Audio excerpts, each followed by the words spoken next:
offensive snaps for Foster Moreau tonight? I don't know what to say, man. I don't know what to say. Because the thing is with very limited exposure last year, he had something like 7 touchdowns. Something stupid like that. And he was a legit red zone threat. He made a great freaking play earlier this year. Jason Witten had 22. Is he that bad of a? Is he that much of a better blocker? No. I don't get it. I don't understand it. I really don't. I think it's one of those guys where just Gruden's got a hard on for him. Witten's just a better grinder.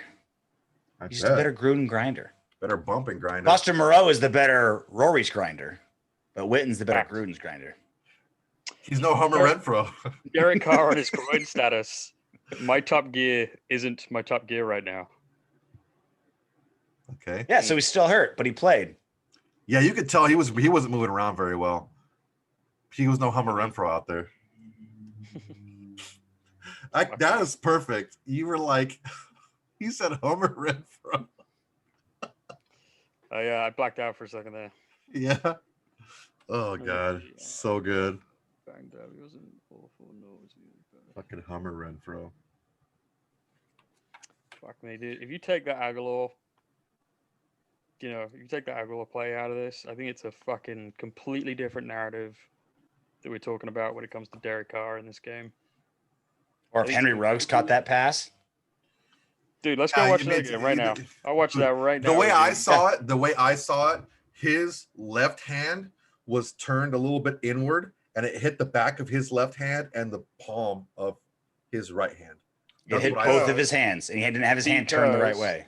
The defender had made significant contact with him. That's true. The defender did hit his arm, and that's what moved his hand over. Absolutely, 100%. It was the defender's action of getting there before the ball that led to the pass incompletion. Which, again, like you're throwing the ball on possibly the best cornerback in the NFL right now, and he made a play. Like if you slowed it down, you could make a good cause for that being pass interference. The same. People will ignore the fact that Derek went out there injured, threw for 336 yards, and put his team in position to win twice against a top 5 passing defense, and just blame him for the loss because they have a low football IQ. I think Raider Cody's onto you guys. Raider Cody. I never blamed him for the loss. Full-blown Derek Carr nut hugger. No matter what Derek does, even if Derek has a bad game, Cody's not going to. He's an every Raider nut hugger. No, if Carr has a bad moment, that we have to be reasonable about this, right? It can't just be like polarized, stupid shit. When it comes to Carr stuff, we've got to be able to say when he plays well and when he's making good throws and when he's playing bad and he's making bad throws. And if you're only expressing one of those things, then you're being biased, period, in either direction. Because Carr is not black and white like that. He's a good player. He is. We're not that far apart on our analysis of Carr, but our evaluation of what's next is what's so far apart. Like I think we all kind of agree on what his strengths and weaknesses are with minimal thing. But my thing's like, I don't want to roll the dice with this offense that's humming on a rookie or a new guy that may be great, may be terrible. I don't want to roll the dice on that when we've got a guy that's better than average, that's good. I agree to not blow it up because that's essentially what you're doing. Changing quarterbacks, blowing it up. Yeah, I'm all for not blowing it up, but I also where we are right now, the best player, even if it's a fucking tackle, the best player on the board, we need to take the best player on the board. If it's a defensive end, take them. Who cares if you have 2 that you just drafted? Yeah. Take whatever the best play. Dude, I love the way fucking Baltimore. That's how we got Waller from fucking Baltimore, and that's there's how not one position not one position group on our team that doesn't. Maybe tight end. Tight end. We don't need to pick up anybody. If you got a stud tight end like a Hawkinson or something like that, kicker and tight end are the only 2 positions we shouldn't draft best available. I don't give a shit, man, because if you find a way to get them out there, if you got players, because the thing is why is Baltimore drafting another fucking pass rusher, and every year they fucking lead the league in sacks? Soto wants us to draft tight end in first round. Fuck you guys. I mean, dude, like that's the thing with best player available. It's all fun and games being best player available until the best player available is a tight end when you've got Waller and Foster Moreau.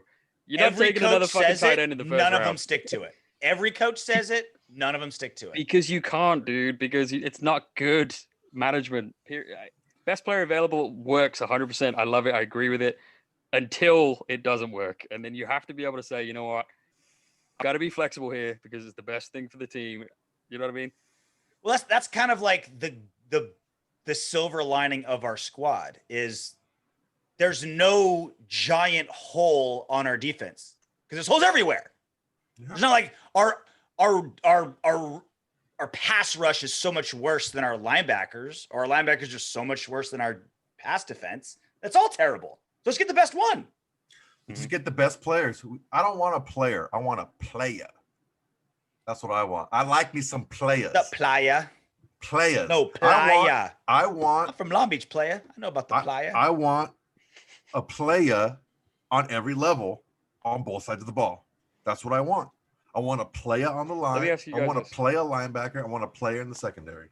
Let me ask you guys this. You remember at the end of last season, Mayock took accountability, like all good leaders, # Paul Gunther sucks.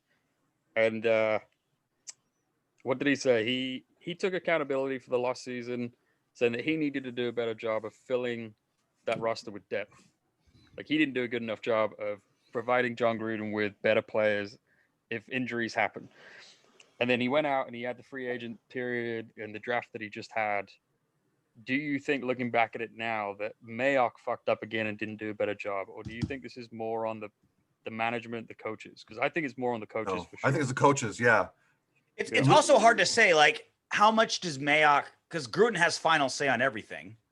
How much space does Gruden give Mayock? We assume that. Well, I think I think Mark Davis said that at the beginning, right? Gruden's got final say, man. Gruden's got final say on everything.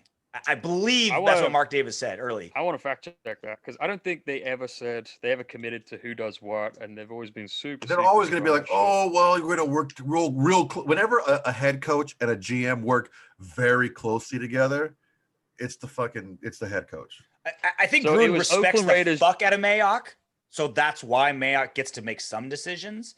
But when Gruden wants one of his grinders, it's like, Mayock, make it. That's why we fucking paid Mariota $7 million. Mm-hmm. Like that's $6 million than he should have got. That's why they took Cleveland Farrell at 4 after that trade fell through when they were going to trade back, and they still took him at 4. Gruden gets a hard on for somebody, and it's like their guy. It's like, no, dude. Like, yeah, he's great at 15 and 17, yeah, but not at 4. So, Oakland Raiders general manager Mike Mayock said Monday he accepted the job knowing head coach Jon Gruden has final say in quote unquote on all roster decisions. Mayock stated he has zero problems with that power dynamic during a conversation with ESPN Steve Levy. So that's really fucking interesting. Because that's why I think our mid-round picks are awesome, because that's Mayock just doing it because Gruden doesn't think that far. And our first and second rounders are hit and miss because Gruden's like wanting guys. He wants Farrell because he's a grinder. He wants this guy, but we're getting like Gruden had no clue who Max Crosby was, but Mayock did, and that's why he's our best end now, 4th round or whatever he was. It's really interesting. Got Renfro in the mid rounds. Well, all of this is speculation, but what's really interesting, because we obviously don't know, but like who's making the calls on what? Same way that we don't know who's making the calls, Carr versus Gruden, on a lot of these plays. Like we just don't know. We're speculating either way. But with this we know because he fucking said it. And what did he say? He said Gruden has final say on all roster decisions. So that means Gruden is accountable for the free agents and the draft players. Yeah. Because those are all, that is all of the roster decisions. And we can speculate back and forth on what Mayock, how much he listens to Mayock, how much he goes against Mayock. But Jon Gruden is accountable. And to me, if this ship sinks next year, Gruden goes, Mayock stays, not the other way around. I agree. But here's the deal. Whoever replaces Gruden's going to replace Mayock. I think. Not necessarily. That happens. Do you think Mark Davis fires Gruden next season? I don't think he does. Even if he deserves we're 0, what if we're 1-8? Everyone's healthy. that everyone's booing. That's a I big think what he if. just fucking loves Gruden, man. I know he loves Gruden.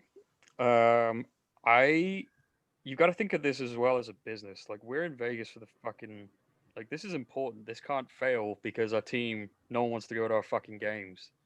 You know what I mean? I think business decisions is why Gruden has the contract that he does and why he was brought in, because he's a cartoon character. Like, he's like, people love him. Like, when the team's doing shitty, like, do you think the Raiders would have been on Hard Knocks if they didn't have Gruden? He was the star of the show. You know, like, it's when the billboards, when they moved to Vegas, who was on the billboards? Not Derek Carr, not Nelson Aguilar, Jon Gruden. I think Gruden is the business decision. He was out there catching all these babies, unlike Aguilar's ass. I love that. But things change.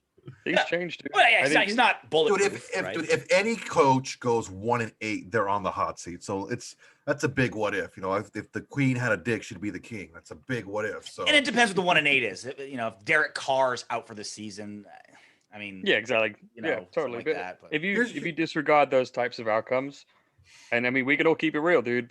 You saw how quickly they acted to fire Gunther at a weird part of the season instead of letting him go the whole way. It's because pretty unanimously, I believe that the fans' opinion really matters. And when they're when 90% of Raider Nation is fucking hammering, commenting on every fucking thing, Paul Gunther's got to go, Paul Gunther's got to go, it matters because they have like almost 2 years. It's their job right now to listen to a new market of fans. He wasn't on the hot seat until the autumn windbags appeared. Dude, that's when the seat got warm. Because we speaketh the truth.